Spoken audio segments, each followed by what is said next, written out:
सियासी मैदान से सबसे बड़ी अब तक की अहम डेवलपमेंट अब से कुछ महीनों की, और वो ये कि हुकूमत और तहरीक इंसाफ के दरमियान मुज़ाकरात में हुई है बड़ी पेशरफ्त। इख्तलाफात की सियासत दम तोड़ने लगी है और अब मुफाहमत की कोशिशें रंग लाने लगी हैं। हुकूमत ने मुज़ाकराती कमेटी तश्कील दे दी है और अब कमेटी फरीक़ैन में बातचीत के हवाले से तमाम पहलुओं का जायजा लेगी। अयाज सादिक की इस्तदा पर हुकूमत ने PTI से मुज़ाकरात के लिए कमेटी बना दी है। इस कमेटी में जो हुकूमती कमेटी, इसमें नायब वज़ीर आज़म इसहाक़ डार हैं, राना सनाउल्लाह हैं, सेनेटर इरफान सिद्दीकी शामिल हैं। हुकूमती इत्तेहादियों की जानिब से राजा परवेज़ अशरफ भी हैं, नवीद क़मर भी हैं और खालिद मकबूल, अलीम खान चौधरी सालिक भी सालसी का किरदार अदा करेंगे। आपको इस पर एक रिपोर्ट दिखाते, फिर मजीद इस डेवलपमेंट पर बात करेंगे।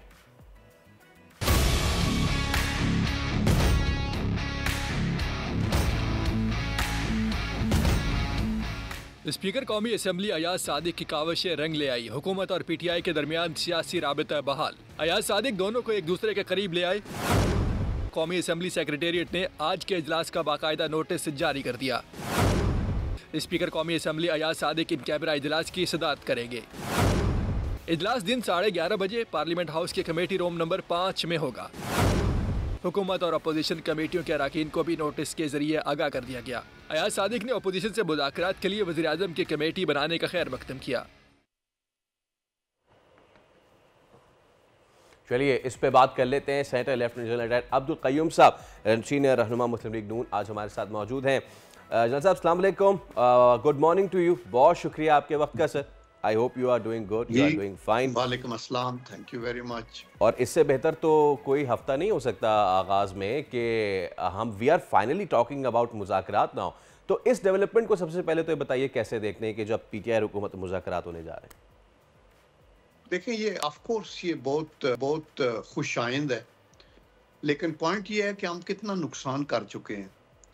आप देखें कि आप एक पार्लियामेंट्री डेमोक्रेसी में, जहां जमहूरियत है मुल्क में, आपको बोलने की आज़ादी है, जलसों की आज़ादी है, और थ्रू आउट आपका ये व्यू रहा है कि हम हुकूमत से बात नहीं करते, ये प्रॉक्सी गवर्नमेंट है, हम इनको नहीं मानते। आल्दो आप उसी असेंबली में बैठे हैं, आप सारे इलेक्शंस में हिस्सा लिया है, chief minister, prime minister, president, आपके MNAs, MPAs वो डेली अपनी सैलरीज भी ले रहे हैं। तो मेरे ख्याल में ये एक बहुत बड़ी ज्यादती मुल्क के साथ हुई है, जो अभी तक बहरहाल देर आया दुरुस्त आया। एंड आई एम श्योर कि अभी इसमें भी इसकी कामयाबी का दारोमदार पॉजिटिव एटीट्यूड्स पे होगा। एक इलेक्शन हुए हैं, उसके मुताबिक अभी हुकूमत को साल हो गया है और आगे पॉलिसीज को लेके जाना है। तो पार्लियामेंट को मजबूत किया जाए, अदलिया को मजबूत किया जाए और अफवाज पाकिस्तान को इसमें न घसीटा जाए। यानी पहले जब आप आए इक़्तिदार में तो आपने उनको कंट्रोवर्शियल बनाया, कंधों पे हाथ लगा के कि वो आने वाले हैं तो हम आ जाएंगे 2018 के अंदर, और फिर जब वो निकले तो फिर कंट्रोवर्शियल बनाया, फिर तो डायरेक्टली अटैक उन पे शुरू कर दिया। तो मेरा ख्याल है कि देखिए, ये जो पब्लिक हमें इलेक्ट करके भेजती है पार्लियामेंट के अंदर, तो हमारे कंधों पे बहुत बड़ी रिस्पॉन्सिबिलिटी है। फिर हम ये नहीं कह सकते कि जो हमारे जी में आएगा हम हदूदों को यूथ को करके, ये 9 मई को क्या हुआ, फिर ये यलगार इस्लामाबाद के ऊपर होती रही, फिर आप एक दूसरे को बुरा भला कहते रहे।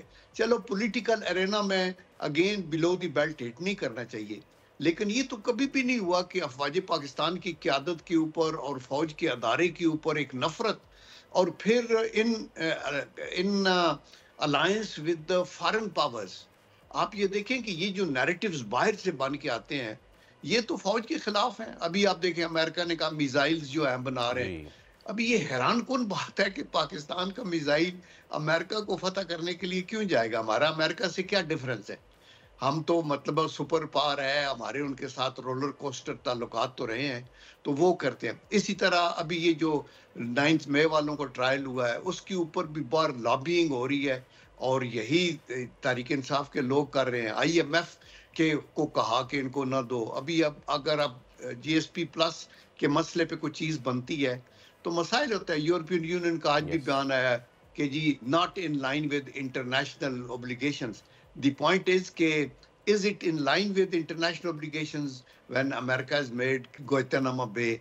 Yeah, is it in line with international obligations and UN Charter and Geneva Conventions? जब आप गाजा के अंदर बच्चों पे और पब्लिक पे देखिए, जेनेवा कन्वेंशन है, नंबर 1 उनकी जो कन्वेंशन है वो ये कहती है कि आप सिविलियन पॉपुलेशन पे नहीं अटैक करेंगे। नंबर 2 ये है कि प्रिजनर ऑफ वार पे नहीं करेंगे। नंबर 3 ये है कि जख्मियों पे नहीं करेंगे। नंबर 4 ये है कि अगर प्रिजनर ऑफ वार को या वुंडेड लोगों को जहाज लेके जा रहे हो सी में, तो उस पे भी नहीं हमला करें।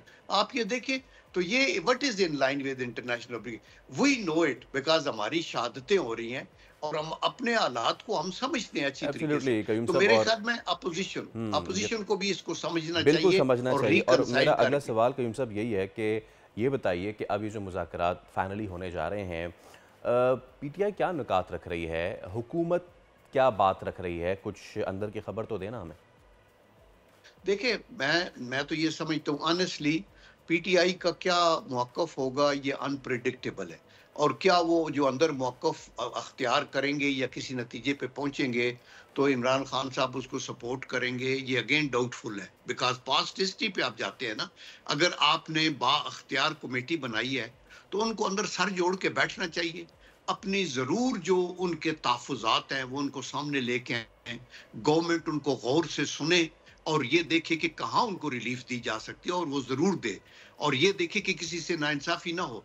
लेकिन ज़हन में ये रखा जाए कि मुल्क के अंदर क्या हो रहा है, ये जो कैजुअल्टीज़ हो रही हैं और ये जो आपके टेररिज्म है, और खित्ते में क्या हो रहा है, इंडिया की क्या इंटेंशंस हैं, और बैनुल-अक़वामी सतह के ऊपर ये जो सीरिया और आगे पीछे और ईरान को थ्रेट करना, ये सब कुछ हो रहा है, ये क्या हो रहा है और इसको हमें आगे कैसे लेके जाना है। इकानमी हमारे लिए इम्पॉर्टेंट है, लेकिन उससे भी ज़्यादा इम्पॉर्टेंट हमारी कौमी यकजहती है, और उससे भी ज़्यादा इम्पॉर्टेंट हमारे लोगों की जानो माल है, जिसके ऊपर ये अटैक हो रहे हैं। ये इजी बात नहीं है जो बॉर्डरों के ऊपर। तो ये मिल के ही हम कर सकते हैं ना, जैसे नेशनल एक्शन प्लान बनाया था। बिल्कुल बिल्कुल। अच्छा कयूम साहब, आपने एक बड़ी अहम बात की कि क्या नतीजा निकलेगा ये अनप्रेडिक्टेबल है, और यही एक अनप्रेडिक्टेबिलिटी मैं सवाल के तौर पे आपके सामने में लाना चाहता हूँ। हुकूमती मुज़ाकराती कमेटी उसका भी ऐलान हो गया, पीटीआई की मुज़ाकराती कमेटी उनका भी ऐलान हो गया, और बैरिस्टर गौहर ने भी इसका ऐलान कर दिया। अब दोनों बैठेंगे, बात करेंगे। लेकिन वो एक दिन पहले जो फवाद चौधरी वाला फियास्को हुआ है, ये ही शो करती है कि कितनी ज़्यादा अनप्रेडिक्टेबिलिटी। और कल फवाद चौधरी साहब ने बयान भी दिया है कि ये मुज़ाकरात बेमायने हैं और चलें, एक अच्छी बातें हो रहे हैं, लेकिन ये बेमानी जहाँ होने चाहिए वहाँ हो रहे। अब किसकी बात पे बंदा यकीन करे, इधर करे यकीन कि उधर करे? ये दुख की बात है ना, जब आप ये कहते हैं ना कि हम इधर करें या उधर करें, तो आप फिर अदारे को इम्प्लिकेट करते हैं, जमहूरियत के खिलाफ है, डेमोक्रेसी के खिलाफ है, और ये अदारे को बदनाम करने वाली बात है कि जी नहीं वो तो जो मीनिंगफुल बात करते हैं। देखिए, पहले आपने एक मीनिंगफुल बात उनसे करके आप इक़्तिदार में आए थे, ये याद है, बाजवा साहब ने खुद भी इसका इकरार किया, और आपने आके डिलीवर भी नहीं कर सके थे। तो आपने उस वक्त भी, चूंकि जो पॉलिटिकल पावर्स आपके खिलाफ थी वो तो नालाओ हुई ना, उनके ज़हन में तो कंट्रोवर्शियल बनाया आपने आर्म फोर्सेस के अदारे को, और फिर जब उसके बाद आपने डायरेक्ट अटैक उनके ऊपर किया, तो ये मतलब है कोई पता नहीं, इनके किसी की बयान की कोई अहमियत नहीं है, फवाद चौधरी हो या दूसरा हो या तीसरा हो, लेकिन शकूक ये क्रिएट करते रहते हैं। और फिर अभी अलीमा बहन ने भी कल परसों ये कहा कि जी हमारी जो सिविल नाफरमानी की वो है। व्हाट सिविल नाफरमानी? इस मुल्क के अंदर आप रह रहे हैं,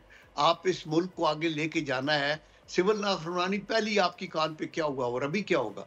तो मकसद ये है कि रीजनेबल बात करनी चाहिए, और बैठ के आपने हालात को तस्लीम करके और हैंड इन ग्लव पार्लियामेंट के फ्लोर के ऊपर अपनी ज़रूर हर हुकूमत के कदम की जो गलत है उसकी मुखालफत की जाए, और ज़ोरदार तरीके से लोगों के हकूक़ का तहफ़्फ़ुज़ किया जाए। लेकिन अंदर बैठ के इकट्ठा फ़ायदा तब भी होगा आप पॉजिटिव एटीट्यूड के साथ और अथॉरिटी के साथ बात करें। एक्चुअल अथॉरिटी जो है वो इधर मसला है कि ये कमेटी के पास शायद नहीं है, इमरान के पास है। दूसरी तरफ अथॉरिटी का कोई मसला नहीं है, जो पॉलिटिशियन बैठे हैं वो बैठ के इनके साथ बात करें। हुकूमत हमेशा चाहती है कि अपोजिशन को वो अपने साथ एंगेज रखे, और वो नहीं चाहती कि मुल्क में बलवे हों, चूंकि उन्होंने अपना 5 साल पूरा करके डिलीवर करना होता है ताकि अगले इलेक्शन में लोग उनको वोट दें। तो वो कभी भी इंटरेस्टेड नहीं। तो I am sure and we hope for the best कि अल्लाह ताला करे ये अच्छा स्टेप है, और इस पे शाबाश देते हैं हम तहरीक इंसाफ की, वट एवर उनके अंदर जो भी हो रहा है, लेकिन वी होप कि इसको पॉजिटिवली करके तो ये नाफरमानी वाली काले शालें जो है इनको अभी पीछे रखिए। इन्होंने आपको तबाह किया है, पहले भी क्या मामला करेंगे, कफन लेके जी। आएंगे, डेड बॉडीज उठाएंगे। तो ये एटीट्यूड तो ठीक नहीं है ना, ये गैर सियासी है और गैर जमहूरी है। We are all hoping for the best. तो बहुत शुक्रिया, थैंक यू सो मच। हमारे साथ मौजूद थे सेनेटर अब्दुल कयूम साहब के कह रहे थे कि अच्छी बात है, मुज़ाकरात होने चाहिए।